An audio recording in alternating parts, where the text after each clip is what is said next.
Hello good morning साथीहरू। आजको मेरो न्यू भ्लगमा स्वागत छ साथीहरू सबैलाई। आज चाहिँ यहाँ धानको ब्याड राख्नुको लागि यो ब्याड गरा है साथीहरू, ब्याड गरा। अनि यतापट्टि हिपिल छ, अनि हिपिलहरू चाहिँ यत्रो हाँगा भएको छ सानो थियो। अनि यता मलसल छरेर अब खन्नलाई सुरुवात गर्दै मकैहरू हरियाली त्यस्तै छ।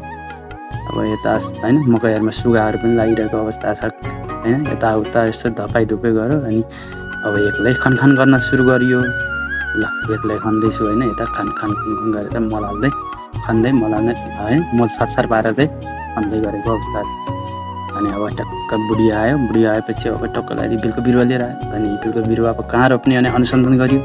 टक्कलाई अनुसन्धान गर्ने बित्तिकै टक्क लाएर यता पुच्छरमा रोप्ने भनियो। अनि बुढाबुढी भएर दुईजना भएर खानुम त्यसलाई ब्याडे गरेरलाई खन्न थालियो। अनि अब तातो घाम त्यस्तै लागिरहेको अवस्था छ होइन। एकदम अब जमिनबाट बाफहरू त्यस्तै आइरहेको अवस्था छ। घरमा त्यस्तै खलखल पसिना आइन्जेल खनियो।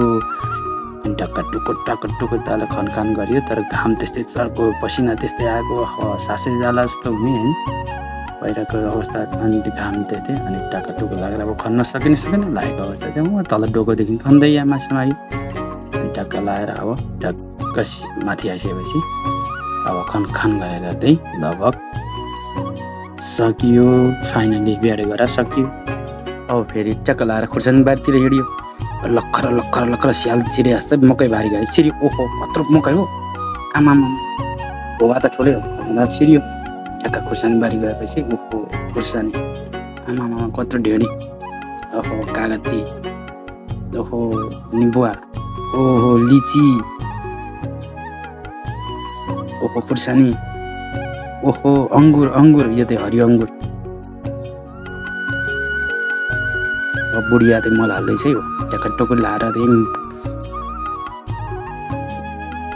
ओहो निबुवा काँडा कति ठुला हुन्।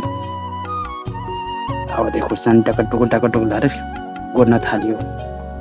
खुर्सानी टक्क टाकेर लगभग खुर्सानी गोड्दै हो है। ल ट्याक्क लाएर खुर्सानी पनि गोडिसकियो। फाइनली ट्याक्क लाएर सक्यो। अब ट्याक्क लाएर अहिले ल्याएको इपिल्थ्यो त्यसलाई अनुसन्धान गरेपछि यसलाई पुच्छरमा लाएर रोपियो। टक्क लाएर यत्तिको रोपेपछि त कस्तो नसर्ला भनेर पानी पनि एक जम्मु ल्याएको थियो। एक जम्मु पानी पनि हालियो। अब त्यहाँ बोट बिरुवाहरू पनि छन्। बोट बिरुवाहरूमा पनि त्यसो सास अजाउनलाई भए पनि थोरै पानी हालियो।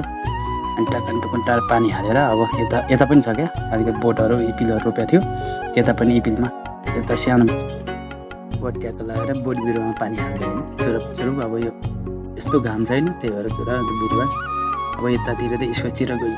अब यहाँ इस्कुस रोपिहाल्यो होइन। अब यता इस्कुस अनि यहाँ त इपिल यत्रो भएको छ। अब यता काप्रा ल्याएर सारेको थियो, काप्रा पनि यस्तो ओहो खरबुजा पनि यस्तो भएको छ अहिले त। ओहो फुल्न थालेछ खरबुजा, गोलभेडाहरू सबै पाकेर फुल भयो। ओहो सत्य जीवन स्वाट कति मजा। ओके बाई आजको ब्लगिङ थियो।